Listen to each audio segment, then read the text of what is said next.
बाद एक। ठीक है। ठीक। अब इसमें हम कैलकुलेशन क्या करते हैं, इसमें मैंने सारा कैलकुलेशन दे रखा है आपको। एक कैलकुलेशन तो बताओ। ठीक है। ऐसे ही अब ये आपका ये आपका पूरा पूरा यहाँ तक। ये लेंगे तो ये पूरा, ये लेंगे तो ये पूरा, ठीक है। और ये लेंगे तो वो ठीक। कॉमन रहेगा। वो कॉमन है। ये वो आप कॉमन यहाँ रहेगा। पे analysis of heat exchanger. The rate of heat transfer in heat transfer fluid for unit length of the cylinder. तो तुमने क्या कर दिया ना, रेजिस्टेंस को डिवाइड कर ये दिया। एवरेज इसका हम ले लेंगे एस्टिमेट का टेम्परेचर जो आपका है, हाँ। ठीक है। और R1 इसका रेजिस्टेंस है, रेजिस्टेंस की हाँ, वैल्यू ये क्या लिखा था है? PMVN। Ambient air temperature. Ambient air क्या प्रॉब्लम कर रहा है इधर? मैंने एम्बिएंट एयर क्यों आ रहा है? The rate of heat transfer for unit length of the cylinder can be express which cylinder. इसका R हो गया आपका ये, हाँ, उसका कंडक्शन रेजिस्टेंस। ठीक है। तो R1 की वैल्यू, ठीक है। तो इसमें इतने सारे रेजिस्टेंस आ रहा है, तो कितना लेयर है इसके नहीं, अंदर? ये आपका है, ये इस सिलेंडर का है। ये जो आपका R1 जो है, तुम अभी बोले तो नहीं उसको। नहीं, ये आपका हाँ, तो ये जो है हाँ, इस सिलेंडर का। हाँ, रुको।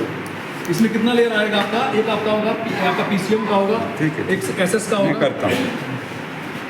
मान लीजिए तुम्हारा ये एक कॉयल गया है, कॉयल को भूल जाओ, मैं इसे कर देता हूँ। ये एक ट्यूब है मान लो, इसी के अंदर तुम्हारा पानी जा रहा है ना? तो एक तो इस ट्यूब का थिकनेस होगा, R1। ओके। हाँ। एक है, नहीं वहाँ चलो, इससे कुछ पता नहीं चलता है। तो जो ट्यूब का थिकनेस होगा ये होगा हाँ। Conduction resistance. उसके बाद यहाँ कॉन्वेक्स, यहाँ क्या हो रहा है? ये भी PCM है, PCM है। तो यहाँ पर कन्वेक्शन होगा पाइप के अंदर, ये जो अंदर वाला बोल रहा है, हाँ। यहाँ ये जो पाइप के अंदर फ्लूइड जा रहा है, यहाँ कन्वेक्शन, Convection होगा। Then one conduction here. इधर फिर जो PCM है हाँ। उसका कंडक्शन है R3।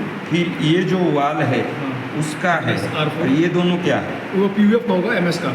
ओ, यहाँ 2-3 लेयर है। हाँ, PUF बना। बताओ ना, लेयर यहाँ बताओ, मैं बनाओ इसके ऊपर। बताया तो इसमें। नहीं, यही बताओ। ये हो गया ट्यूब, ये हो गया ट्यूब वाल, ये हो गया PCM। हाँ। उसके बाद PCM हो गया आपका, PCM के बाद आपका हो गया PUF। हाँ, PUF। ये आपका PUF हो गया, हाँ, ठीक है। हाँ। इसके ऊपर ये PUF हो गया। हाँ। PUF के बाद आपका हो गया MS की कवरिंग। ओहो, MS की कवरिंग तो ये हो गया। हाँ। और बाहर में एयर के साथ कन्वेक्शन। इसका, ठीक है। और इसका L1 L2 इसका लेंथ हो गया। इसका कितना लेंथ है? L1 L2 L3। सबका तो लेंथ मोरल सेम है ना? लगभग सेम होगा। हाँ। ये वो कॉपर का ज़्यादा होगा ना लेंथ। ये वाला सेंटर वाला, हाँ, कॉइल वाला, कॉइल है, ठीक। ठीक है। ये हो गया एरिया, इंटरनल इसका डायमीटर हो गया आपका, इसका आउट डायमीटर हो गया। यहाँ से R1 निकल जाएगा आपका, ठीक है। हमको HI कैलकुलेट करना है इसके लिए। HI ये कंडक्टिविटी ऑफ वाटर, इंटरनल। हाँ, वो तो नसल नंबर, ठीक। नसल नंबर यहाँ से कैलकुलेट कर लेंगे। अब नसल नंबर डिपेंड करता है fully developed हुआ, हाँ, ठीक। कि इतने वाली ये फॉर्मूला यूज़ करेंगे, ये वैल्यू इतने यूज़ करेंगे, ठीक है। नहीं, वो तो है पर स्मूथ सर्कुलेट वो उसके लिए ना? वो कांस्टेंट हीट फ्लक्स केस के लिए ये होगा 4.36 कांस्टेंट वॉल टेम्परेचर। लेकिन हम लोग क्या छोड़ रहे हैं? हमने छोड़ रहे हैं कि वाटर, ट्यूब के अंदर वाटर छोड़ रहे हैं। सो ये तो कांस्टेंट टेम्परेचर तो नहीं है कभी, क्योंकि फेज चेंज नहीं हो रहा है। तो लगभग यही लेकर करना पड़ेगा। 4.36। ओके। अरे मैं थोड़ा डेमोन्स्ट्रेशन में हूँ, आप लोग चलिए। ठीक है, ठीक है। और यहाँ से बट इसमें ओके। तो फुली डेवलप्ड टर्बुलेंट फ्लो ये लेकर कर देना बेटर है, देख कर कितना है। RE का वैल्यू देख के, RE के वैल्यू के अकॉर्डिंग हम NU कैलकुलेट ओके, ठीक है। वो तो थियोरेटिकली ठीक वो है। करके हमने V मिला, ये रेजिस्टेंस सब मिला, तो ये R मिलेगा। तो मुझे कितना हीट लॉस हो रहा है वो वहाँ से मिलेगा, जो हीट लॉस हो रहा है। तो मुझे वो जानकर मैं क्या करूँगा, मैं वही डाउट में हूँ। The rate of heat transfer of the इसको है। हाँ, इसका कितना हीट ट्रांसफर हुआ सिलेंडर को? रेट ऑफ हीट कितना इसको ट्रांसफर हुआ? नहीं, तुम ये सिलेंडर नहीं बोलो ना, इसी का बोल रहे हो। हाँ, इसी का बोल रहे हो। तो यहाँ पर एक तो तुम इसी में रेजिस्टेंस सब ले रहे हो, एक तो हो गया जो टेम्परेचर जो है, इसका एवरेज टेम्परेचर इसका है, हीट ट्रांसफर मिलेगा। इसको कितना हीट मिला? But that will also include the loss also ना, हैं? इसमें लॉस आएगा अभी, हैं? लॉस आएगा ना अभी। नहीं, ये टेम्परेचर क्या है? एम्बिएंट है। तो तुमने पूरा उसके बीच वाला कुछ स्टोर किया, फाइनली तुमने ये दो तरह के लॉसेस होंगे इसमें। एक तो आपका इसमें दिया, यहाँ से आएगा आपका लॉसेस, यहाँ से आपका जैसे चार्जिंग पीरियड कम आ जाएगा आपके यहाँ से। एक एनर्जी इनपुट, ठीक है। यहाँ पे इसकी आ जाएगी एनर्जी इनपुट, एक एनर्जी एक्यूमुलेटेड ड्यूरिंग चार्जिंग। आपकी लॉस एक होगा, दूसरा लॉस होगा, ठीक है। नहीं, इस वो तो मैं समझ आ रहा हूँ। ये तुम बोल रहे हो कि अगर ये क्यू जो है सब में सीरीज में क्यू निकल रहा है ना, मतलब पानी से आया, वाल को गया, फिर पीसीएम को गया, फिर पीसीएम में कुछ रहा, क्यू जा रहा, पीसीएम में कुछ स्टोर कर गया, पीसीएम में कुछ स्टोर कर गया और स्विच किया, मतलब ये not the Q what is taken by that. अब आते हैं मेन जो हमारा कैलकुलेशन हाँ, पार्ट तुम में। कैलकुलेशन करो। ठीक है, ये होता है कि एफिशिएंसी एनालिसिस हाँ, यही बताओ, ठीक है, छोड़ो उसको। Charging period, energy during charging, हाँ। तो एनर्जी इनपुट ड्यूरिंग चार्जिंग, कितना इनपुट एनर्जी हम दे रहे हैं। इनपुट तो हाँ MCP delta. Energy input MCP delta T, सबका एवरेज ले लेंगे हर एक पॉइंट पे ले लेंगे, इनलेट आउटलेट आएगा ना हर एक पॉइंट पे, हाँ। उसको हम क्या करेंगे ऐड कर लेंगे। नहीं, क्यों? मेरा एक ये है, इसमें पानी तो एक ही आ रहा है, चेंज होता रहेगा सर, टाइम के साथ। टाइम चेंज होता तो है तुम वो पूरा टाइम पीरियड, पूरा टाइम पीरियड वो टाइम के साथ तुम टाइम है ना, हाँ। Into time. ओके, वो तो फ्लो रेट वाट में आएगा, हाँ। तो मैंने एनर्जी हाँ। तुम उसको जूल में कन्वर्ट करो। ओके, टाइम से अप्लाई कर रहे हैं हर एक टाइम के साथ। उसके बाद that is M dot C P delta T. हाँ। मतलब मैं अगर 10 सेकंड तक रीडिंग ले रहा हूँ, 1 घंटा ले रहा हूँ, हाँ। अब कुछ टाइम इंटरवल में एम डॉट सी पी उस टाइम का delta T plus into T हाँ। इंटू डेल्टा टी कर करके मैं वो सब करके फिर टी मल्ट मैंने एडिंग करना पूरा पड़ेगा। एडिंग पूरा में जितना आएगा तो एनर्जी में ऐड कर देंगे। अब एनर्जी एक्यूमुलेटेड ड्यूरिंग चार्जिंग, उसमें क्या होगा, लॉसेस होंगे। ठीक है, तो ये क्या हो जाएगा आपका EIG हो जाएगा, energy input minus losses.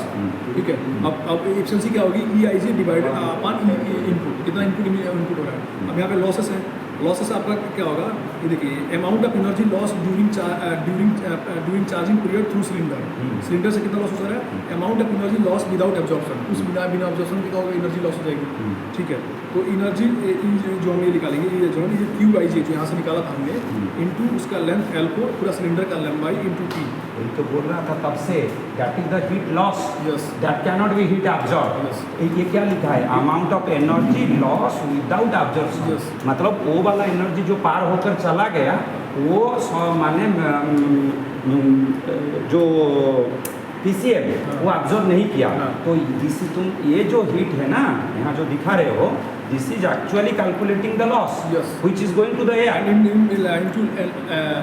Into length into time से अरे वो तो तुम एरिया मल्टीप्लाई करना पड़ेगा ना, this is per unit area. Yes. तो एरिया मल्टीप्लाई कर दोगे तो वो आ जाएगा, लेकिन that is the loss, Yes. That is not the heat absorb.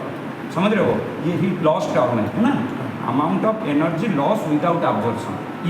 ये ठीक है तब तो। इस टैंक से कितना हाँ, ये टैंक से बाहर ठंडा है, हाँ। अंदर गर्म है, कितना इस टैंक से लॉस हो रहा है, कितना लॉस हुआ। तो मैंने सबको रेजिस्टेंस को सीरीज में रख दिया, अगर यही रहे स्टोरेज टर्म हटा दिया जाए, ये टेम्परेचर से वो टेम्परेचर तक कितना लॉस हो सकता है, तो वो एक कैलकुलेट किया। और एक होता है कि एनर्जी जो विदाउट एब्जॉर्प्शन, वो हम इससे कैसे करेंगे, आउटलेट माइनस MBM। ये तो हो गया एनर्जी लॉस है ना, विदाउट एब्जॉर्प्शन, यही तो है वो लॉस WA एब्जॉर्प्शन। ये क्या है, विदाउट एब्जॉर्प्शन। हाँ, विदाउट एब्जॉर्प्शन की एब्जॉर्ब भी हो ना, आउटलेट ठीक है। हाँ। ये का amount of energy loss during charging period through cylinder, through the cylinder, और ये- सिलेंडर देकर चला ये गया। और ये विदाउट एब्जॉर्प्शन, ये क्या है? MCP delta T outlet minus T into जो ओके, दैट मीन्स जो यहाँ पर जो हॉट वाटर जो आ गया वो आउटलेट से एम्बिएंट के आउटलेट से कितना लॉस होगा। अब इन दोनों को क्या करेंगे, हम जोड़ देंगे, हाँ। माइनस एनर्जी इनपुट से कर देंगे, तो हमको क्या निकल जाएगा, कितना energy accumulate to the PCM, ठीक। और डिवाइड कर देंगे दोनों को, तो आपका एफिशिएंसी निकल जाएगा। इसमें यही करना है बस। अब स्टोरिंग पीरियड में सेम यूज करना है। अब स्टोरिंग पीरियड कैसे निकालते हैं हम, एनर्जी स्टोर ड्यूरिंग, एक होता है कि कितना एनर्जी स्टोर हो गया, हाँ। तो जो इसका इनपुट एनर्जी क्या होता है, जो चार्जिंग हमने भी दिया, वो हम आपका क्या हो जाएगा, जो हमें चार्जिंग यूज किया ना, वो हम इससे उसको वो हम स्टोर करेंगे, तो उसका इनपुट होगा, और उसके बाद एनर्जी जो स्टोरिंग में जो लॉसेस होगा उसको हम इस पर माइनस करेंगे, और हम करेंगे तो हमें एफिशिएंसी ड्यूरिंग स्टोरिंग निकल जाएगा। जैसे आपका ये टोटल हो जाएगा, EN टोटल, जो EN टोटल का मतलब हो गया आपका ये जो आया था ना, और इसमें सब लॉसेस मल्टीप्लाई कर देंगे, माइनस कर देंगे, और इन दोनों डिवाइड कर देंगे, तो स्टोरिंग पीरियड का लॉस हो जाएगा। सेम आपका जो होगा आपका ये आएगा ये, और सेम ठीक है, मैं समझ गया। I will see those. तुम अभी तो